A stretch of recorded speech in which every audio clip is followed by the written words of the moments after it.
Yo, what's up guys? Your boy Nitrostorm here. Welcome back to Solo Leveling Arise. So, I've talked about Choi Jong In a few times across several of my previous videos, but I wanted to make a quick video just dedicating my time talking about his kit alone on paper.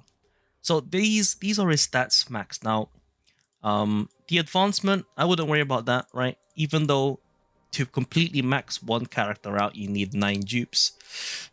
You quote-unquote only need 5 to max out the passive. But in any case, we're going to talk about him on paper. Because for the most part, you've already test played him in the game, and you can tell that he's a pretty nice, fun, ranged mage fire DPS, right? Basic attacks, they were pretty straightforward. And then the blast adds some burn damage. The basic skill, this one has a nice, widespread AoE. And then this one is more so a further out, a little more narrow, but far-reaching, long-ranged attack. But if you're close to the enemy, you can hit the enemy multiple times with this skill. The support skill is pretty cool. I mean, the most important part about this is, I guess, the burn, kind of minor damage, but it's the defense decrease, It's only 15%, but has a little longer duration compared to some of the other characters, which have like a higher defense reduction for a shorter duration. Now, the QTE skill, normally you would only be able to utilize this during stages where you don't use Sung Jin Woo. But it's basically the alternative of Fire Barrage, right? Just so you can still get the 15% defense reduction for the 15 seconds. The ultimate is just, big damage, and that's pretty much about it. The main purpose of this video is to talk about his passive and what the dupes give, because this is what's kind of like what defines the character the most. So the most important line is what I've been saying before, is that Choi Jong In cannot deal critical hits, but his attack increases by 40%. Now, this passive alone, this part of the passive, doesn't actually increase through the dupes.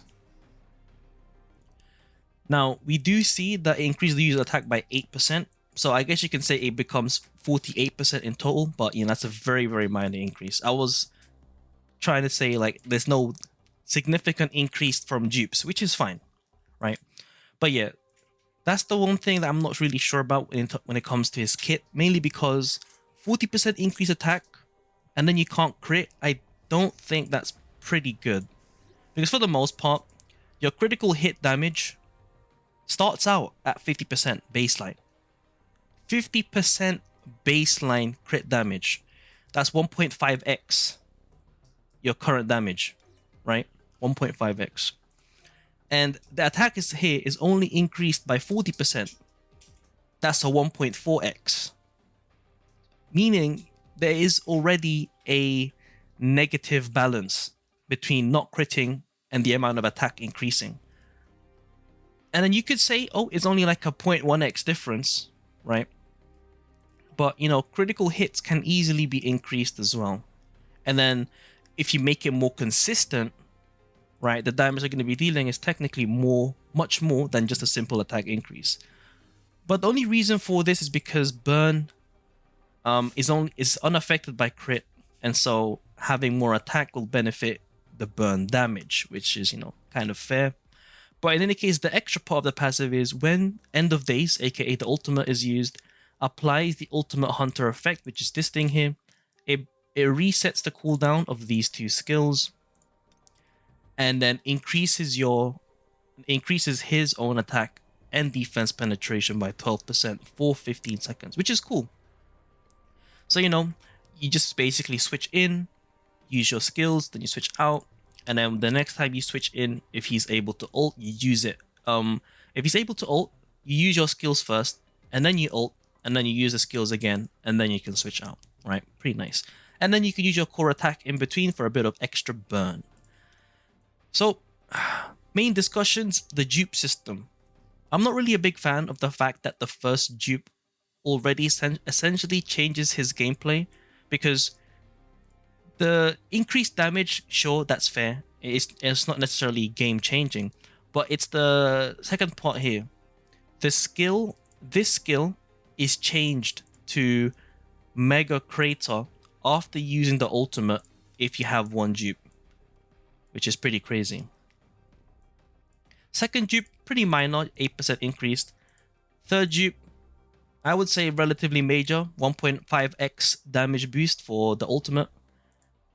Fourth dupe, I would say is pretty strong. It doubles your burn damage. So essentially, it's dealing damage equal to 100% of Choi Jong In's attack every 3 seconds. And then the final dupe, this is very crazy. This changes his gameplay completely.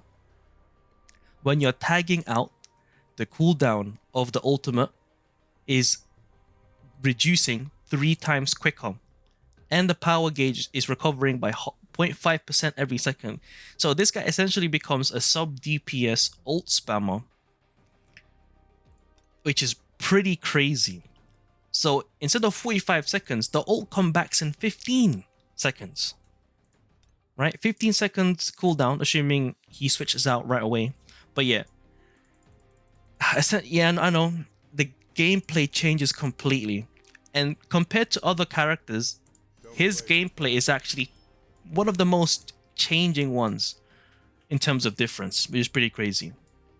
So yeah, overall, his kit is pretty nice, but I just don't like the fact that a lot of the quote-unquote fun aspect of his kit is locked in the dupes.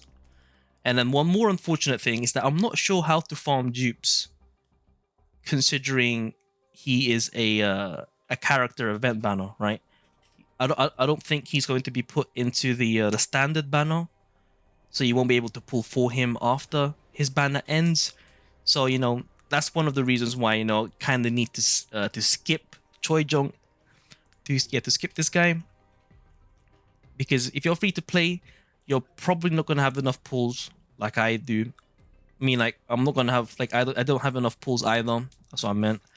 But yeah, that's my overall thoughts. If you got any more questions in regards to Choi Jong In, do let me know in the comments below. For those that skipped this video, the TLDR is he's fine, but a lot of his nice gameplay is locked between the dupes. The first dupe is very nice, and overall he's fine, but I don't think he's like someone you need to go for, if that makes sense. If you don't have him, probably better off saving for the next character, because for these kinds of games, the subsequent releases, they become stronger and stronger, and so, you know, you're not really missing out by not having Choi Jong In. But yeah, it's been your boy Nitrostorm. I'll see you guys in the next stream or video. Peace.